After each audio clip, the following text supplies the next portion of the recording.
అదరకొట్టే కారం రంగు రుచి ఆచి కారం పొడి.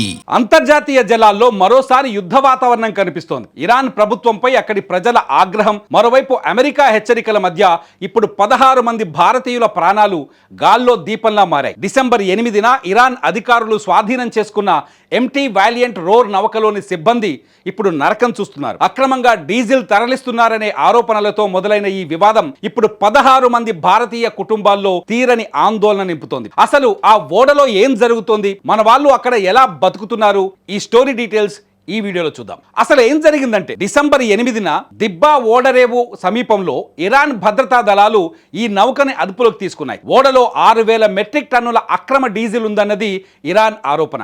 కానీ నౌకా యజమాని జోగిందర్ బరార్ ఈ ఆరోపణలను పూర్తిగా ఖండించారు. అది డీజిల్ కాదని, అది కేవలం very low sulphur fuel oil అని ఆయన స్పష్టం చేస్తున్నారు. ఇది కేవలం ఇతర నౌకలకు ఇంధనం నింపడానికి ఉపయోగించే సాధారణ ప్రక్రియ అని చెబుతున్నారు. అయితే జనవరి 6న ఇరాన్ అధికారులు ఈ సిబ్బందిలో 10 మందిని జైలుకు పంపగా మిగిలిన 6గురిని ఓడలోనే బందీలుగా ఉంచారు. ఇప్పుడు ఓడలో ఉన్న వారి పరిస్థితి వింటే కన్నీళ్లాగవు. కేవలం 14 అడుగుల పొడవు, 10 అడుగుల వెడల్పు ఉన్న ఒక చిన్న మెస్లో 8 మందిని బంధించారు. నెలన్నర రోజులుగా వాళ్ళు అన్నంలో ఉప్పు కలుపుకొని తింటూ ప్రాణాలు నిలుపుకుంటున్నారు. మంచినీళ్లు లేక పారిశ్రామిక అవసరాలకు వాడే నీటిని మరిగించుకొని తాగుతున్నారు. రాత్రిపూట మాత్రమే జనరేటర్ నడుస్తోంది. ఉత్తరప్రదేశ్కి చెందిన ఓడ కెప్టెన్ విజయ్ కుమార్, ఆయిలర్ ఆకాష్ గుప్తా, ఆంధ్రప్రదేశ్కి చెందిన second officer Dunga Rajasekhar, deck filter Nandaki Venkatesh, cook Diwakar Putti, పంజాబ్కు చెందిన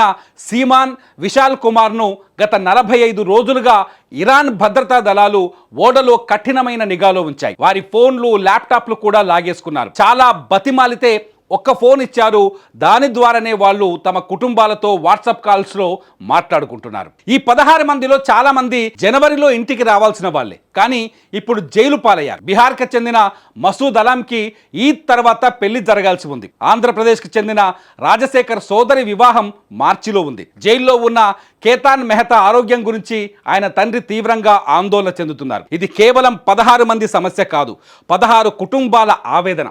భారత విదేశాంగ శాఖ అధికారి ఆనంద్ ప్రకాష్ ఈ విషయాన్ని ధృవీకరించారు. తెహరాన్లోని భారతీయ రాయబారి కార్యాలయం కౌన్సిలర్ యాక్సెస్ కోసం ప్రయత్నిస్తున్నా ఇరాన్ అంతర్గత గందరగోళం వల్ల అది సాధ్యం కావడం లేదు.